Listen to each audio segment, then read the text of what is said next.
Okay guys, this is a new one for you. It's actually about a laser sight, and it is not about this one. It's about this one. I know what you're gonna say. Oh, he put a cheap laser sight on a shotgun. Well, you know, economy's tough, and money doesn't grow on trees. So that one's actually temporary. It's a BSA laser. It actually works really well. I mean, with any type of recoil, it doesn't move, or even if you mess with the windage and elevation, sorry, it pretty much won't move after at least 100 rounds of 00 buck. But I'm actually, since that's the temporary, this is going to be the full-on. That one is the C5 series, made by Veridian, and pretty much that one has almost both capabilities of both of these weapon mounts. One, the laser, the other, the flashlight. But for now, this laser sight will do just fine. I mean, I seem to not have any trouble with it.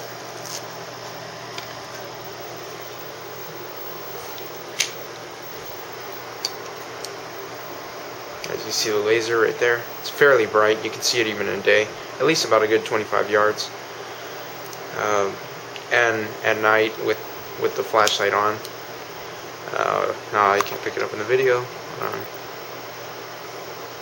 Okay, you can still see the laser sight. I know a lot of people don't like to zoom in, but hey, you're viewing this, so might as well get you your full potential. And overall, not bad. I mean, for a cheap mount. But if you want to purchase it, go ahead, because it's really worth it. I mean, I'm making a tactical build out of this Mossberg 512 gauge, and I don't know, it seems to be working out pretty fine for now. I mean, I haven't had any problems, nor do I think I'm going to have problems, but I don't know, I guess time will pass. But it's already sighted in. I mean, it's pretty sighted with that little bead up there. And the pressure switch actually attaches, it comes with a little attachment for activation, and it's also got an on and off switch on top, which is this one right here. Again, that's BSA.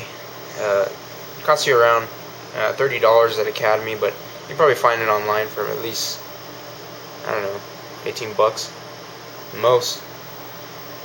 Fairly water resistant. I mean, I had it in the rain and didn't do nothing to it. I mean, it's still working. Does not require expensive batteries. Normally these type of laser sights require almost $20 lithium batteries, or if you find the Streamlight variant, at least $5.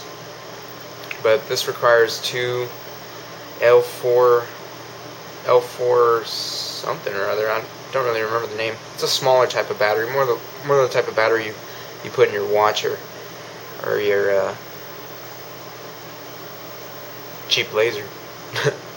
But of course, this isn't a cheap laser, and it only takes two of them. Normally they take three, but this one takes two.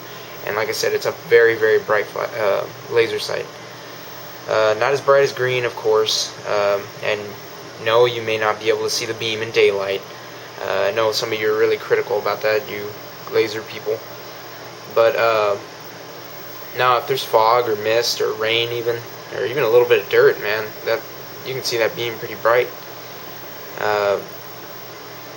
The lens, however, it keeps it very, very, very, very concentrated. You see that little clear ring around it? That most of the time keeps it very, very concentrated beam. Especially, I like it especially for if you're trying to go long range. I'm gonna say this thing at least goes 250 yards without becoming like a really, really big dot. I mean, the biggest it could probably get is the size of that tube there, and it's more like the size of a 45, and it's fairly light. I mean, it's lighter than that TLR 1S, anyways. That laser sight is probably about shoot, let's see. I matched it up a second ago. Probably about 6 or 7 quarters if you hold them in your hand. I'm gonna say 6. It's very, very light. That, however, is not. That weighs down the gun immensely. And of course, the heat shield this is getting is gonna weigh it down even more. And I don't know if I should add a magazine extension. Any ideas? Just leave them in the comment section below, and I'll see if I can get to them. But I don't think there's anything else I want to put on this thing. It's pretty much going to be done after this. Oh, besides the, of course, Viridian C5. Besides that, the heat shield. I don't know if I should replace the pistol grip. People are always pretty much, how do you say it? How do you say it without being rude?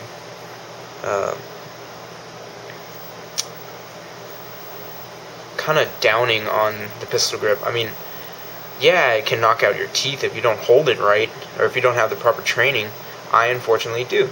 And I do hold it, yeah, I hold it at my face, but you know what, that's a risk I'm going to take.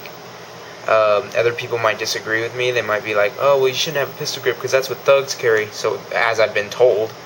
Well, you know what, if you like the buttstock, you know, that's fine, but I personally like the pistol grip.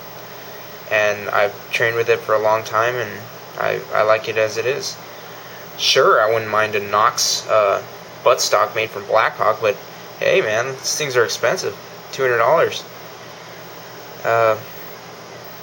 I might have to put a grip on here though, like just one of those rubber ones, so you can have more grip to it. Still no problems with the gun though, but yeah, that's pretty much the end of this video.